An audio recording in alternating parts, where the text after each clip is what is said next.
What's going on, fanboys and fangirls? Welcome to another Reviewpoint podcast coming to you from fanboysanonymous.com. I am your host, as always, Tony Mango, and as you can tell by the title and everything else, this Reviewpoint is going to be targeting Spider-Man Far From Home, which is the latest movie in the Marvel Cinematic Universe after Avengers Endgame and all these years of building things up. We are finally ending Phase 3, and we're doing that with Spider-Man, my second favorite superhero of all time. And how did that play out? And, what did I think about the movie? All that stuff we'll be breaking down here. The hits and the misses, the good, the bad, all the other kind of elements to go along with that. If you're unfamiliar with how I do the review point, what I do is a spoiler-free version first, in case anybody wants to know just my general thoughts on a quick kind of capacity. And then after that, I'll give you a warning, and we'll break down some of the spoiler section of this. So, spoiler-free version of this. Let's get into that. Very quickly, very general overall sense of the whole thing. I like the movie quite a bit. I don't think that this is going to go down as my favorite of the MCU movies or anything like that. I mean, it already isn't. I can tell you that. I mean, I haven't done my ranking yet. If you don't know what I'm talking about, my ranking, you change the Marvel ranking of all the movies after each new movie, and I just kind of slot it in there wherever I feel like it should need to be slotted. So I'm not quite sure where I'm going to put it quite yet. I'm leaning towards maybe a little bit underneath Spider-Man Homecoming. Yeah, right now I've got, and you know what, I might have to change these around a little bit too right now, but somewhere around that, that top 10 type of range. I mean, it's a good movie, it's not bad, and there are things that I can nitpick, of course, but my nitpicks for the movie are basically the same kind of nitpicks that I had for Homecoming, where my issue with these two films now at this point, it becomes obvious to me that there's a little bit of hey, I get that, but that it's very hollow.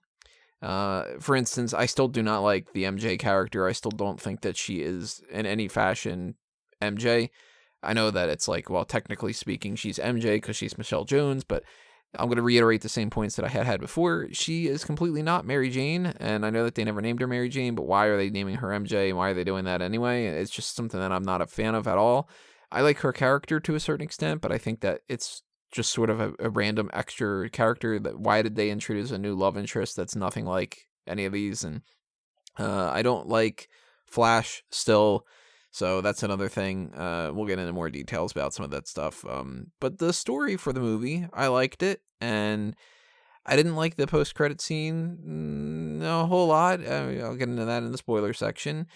There's some stuff that kind of gets undone a little bit, and I don't know if I really love the direction that they're going in some ways about this series, but as an overall scope of what this movie was, I enjoyed it quite a bit. Mysterio is great, and there are lots of elements that are a lot of fun, and it's, the action's good, and the visual effects are great, and all the other kind of elements like that. So if you're thinking of a spoiler-free review in that kind of capacity, I like the movie.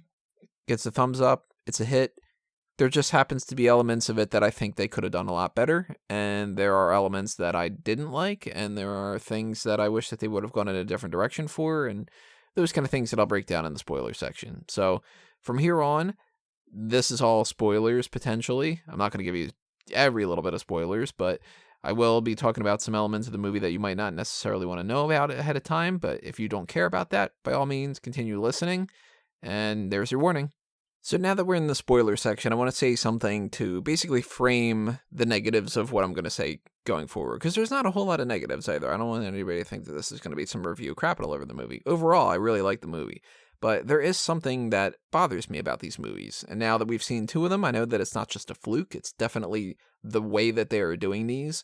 And I don't know if it's Marvel, because Marvel makes mistakes. Look at the Mandarin, or if it's Sony, or if it's a combination, or the writers in particular, or whatever the case may be. One of them being the Skrulls, and we will get to that. I don't like how these movies tend to have something about it that makes me feel like it's like an Elseworlds type thing. Like it's not actually the story of Peter Parker and Spider-Man in I guess in the Prime fashion, Superman Prime or whatever, Earth 1. It feels more like it is some other Earth instead of 616. It's Earth 1948 or whatever the case may be. And one of the things I don't like about this movie is the post-credit scene where it turns out that Nick Fury and Maria Hill the whole time have been two of the Skrulls, one of them being Talos.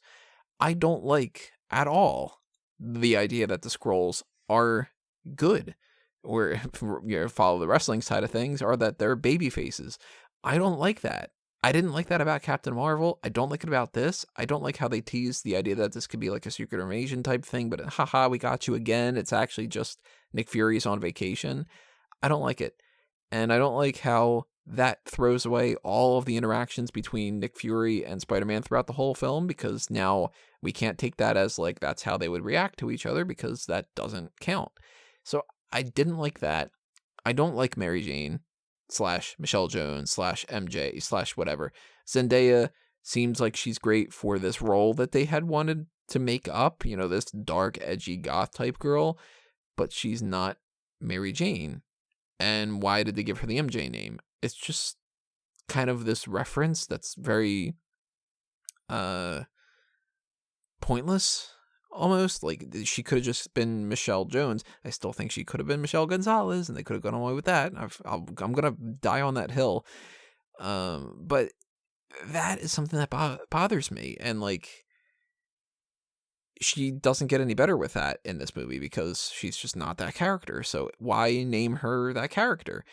And I don't like Flash being that type of a character. I want my Flash to be a bully in a different way. I know that sometimes they just want to change things like that because they just want to do something different. And I don't like that they just sometimes do something different for the sake of something different. So that bothers me. They throw in a lot of different characters here and there that are like references to certain things, and sometimes that can be really great, and sometimes that can be really awful. Something that I liked about this movie is they introduced Brad Davis into the movie as a romantic rival to Peter, and Brad Davis is in the comics. Now, in the comics, he's this blonde-haired white dude and whatever. I don't care that they changed him to somebody who was Asian. Who gives a shit? But at the same time, that's just like a little side thing. And when you have certain characters that I feel are wasted, then that bothers me. And one of the things that I feel a little bit wasted about, this is kind of nitpicky again, is that they have a character named Dimitri. And I feel like, why did you name a character Dimitri if you weren't going to have the Chameleon in the movie? Now, I don't think that the Chameleon being in the movie would have helped the movie in any fashion, but I wouldn't have named him Dimitri. I would have named him something completely else, because I would have saved Dimitri for the idea that maybe the Chameleon could be in the mix like that. Or if they are never going to do the Chameleon character, maybe they could just have the Chameleon be somebody who's helped Quentin Beck with the whole hologram type stuff. Something to think about. I don't know. I know that one of the things that I liked about the movie was, and this is something that is just sort of like, I wouldn't have gone with this necessarily, but at the same time, I liked it. Ned and Betty being a couple in the whole story, like they start dating at the beginning of the whole thing, and they carry that whole story throughout the whole movie, and then at the end of it, they've broken up and stuff. I like that. I thought that was really funny, not only because it gave Ned something to do, and it gave Betty something because Ned and Betty have been dating in the comics and stuff like that, and that actually made Betty kind of be Betty a little bit, even though she is completely not Betty Brant in the slightest bit. I don't understand why they cast it in that kind of fashion, but they really just don't seem to like these characters. They seem to like throwing out the name for them and then just going, but you know what? We'll do something different. Like, it would not shock me at all if in the next Spider-Man movie, they just introduce Kurt Connors, and he's this, I don't know, instead of being somebody who's missing their arm and he turns into the Lizard, it'll be like Kurt Connors is their science teacher, and he is in a wheelchair, and he's bald, and he looks like Professor X, and it turns out that he has nothing to do with the Lizard thing at all. Like, they do that kind of stuff in these movies, and I don't like that at all. But I do like that they had Ned and Betty dating, because that's something from the comics. I do like that they introduced Brad Davis because he's a rival, that kind of thing. I really liked the few moments that we had of Aunt May and Happy Hogan flirting. It's just a side thing. It's really not too much to do with the movie, but whatever. I like that. That's a hit. Peter Parker's great in this. Tom Holland is a great Peter Parker. He's the biggest hit out of the whole entire movie, of course. No surprises there. Jake Gyllenhaal for Quentin Beck. Really liked Mysterio in this. My biggest hit in the movie entirely is the Mysterio character when it comes to the visuals. His fight sequences and all the illusions, magnificent. Just amazing. Loved that 100%. This is the best story that I can imagine that they would ever tell when it comes to Mysterio. So I really appreciated that. I liked that they made him look exactly like the character in the comics, yet they gave a little bit more purpose to that fishbowl, and they made that like his controlling interface, kind of like Iron Man. Big fan of Mysterio in this. I mentioned the visuals are great. The action sequences are great. Didn't like that they threw away the Mars bench thing, because now we can't really do Hydro Man, because now why would that be like, what a coincidence kind of a thing. So that's disappointing, and that's something that I wouldn't have added in there, because now that means that forever, for the whole entire MCU, unless you do some kind of a retcon, which I don't think is the case, then you can't really do the Hydro Man thing, because people will be like, oh, we already saw that with the Elementals. So, I don't know.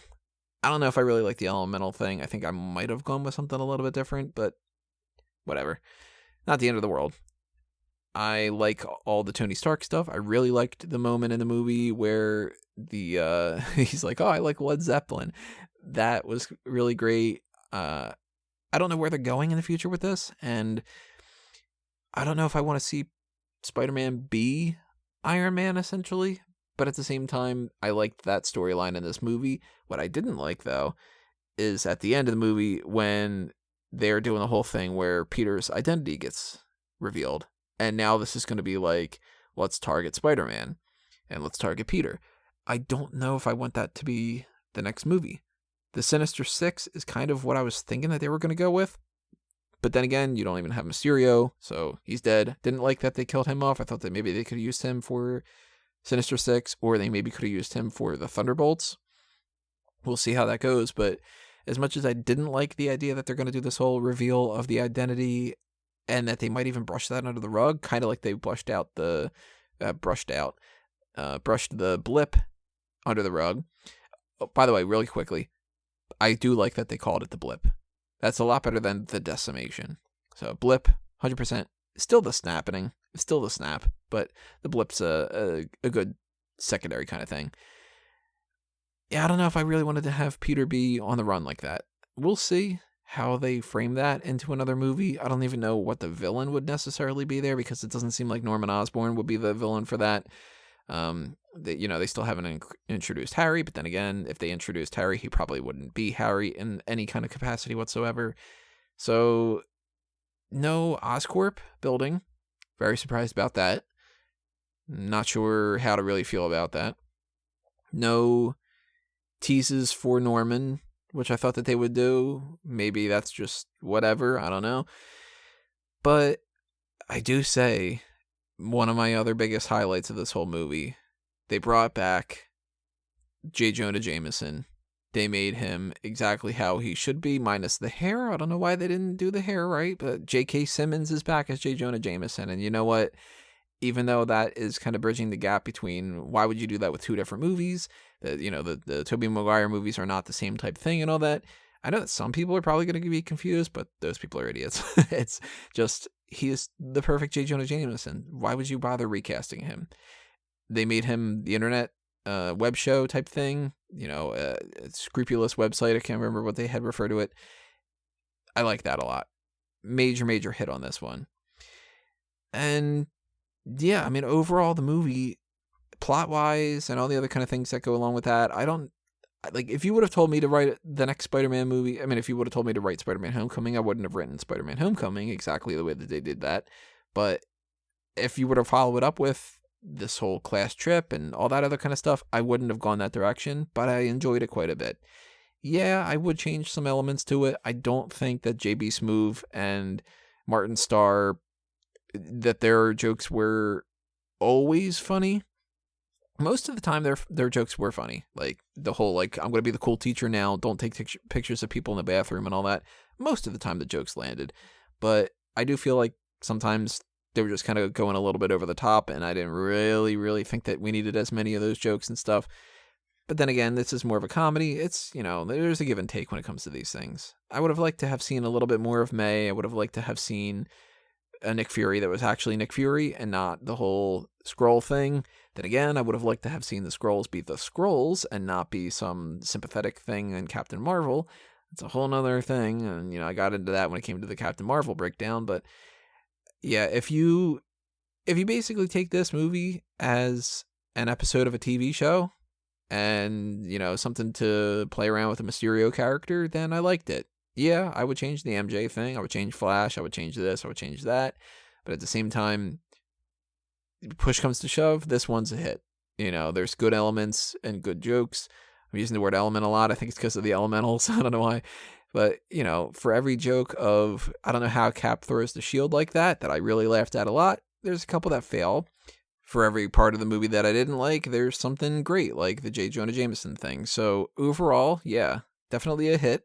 Not my favorite of the MCU, but it's somewhere around the range of maybe on the spot. I might change this, but I'd put it probably right underneath Spider-Man Homecoming. And now that I'm looking at my list, I'm going to have to bump up Black Panther to above that. So I'm thinking probably this will end up being my number 10, and it's going to bump Thor off that list. But I'll change that over the time, whenever the case may be. But that's my feeling on Spider-Man Far From Home. One really quick thing that I wanted to mention, the music. Wasn't feeling as much of the music this time around. Just another little quick thing. I don't know why I don't want to end on a negative note. Let's talk about another positive. I thought that Night Monkey was funny. So there you go. That's another positive. So yeah, I like the movie. I recommend it. I think that you should check it out, especially if you are obviously a big fan of the MCU. Then there's no reason for you not to continue watching these movies, because it's not like they're going in a bad direction or anything. And I want to know what you have to say. So drop a comment below. Tell me what you think about it. If you are on YouTube, hit that subscribe button. Ring that little bell for notifications to be aware of the next few videos that are going to be coming out. I don't know what they're going to be, but at some point, something's going to be coming out. Maybe The Lion King, I think. Maybe, if I remember correctly. And if you are following us on Facebook and Twitter, then go ahead and do that. Facebook is .com/Fanboys Anonymous, and Twitter is @FanboysAnon. Hit up that Patreon if you want to have me do more things and do things in more detail and, dedicate more time to Fanboys Anonymous. That is the best way that you can motivate me to do that, because let's be honest, if I have the money to do it, then I can not work on other projects and kind of balance things out that way.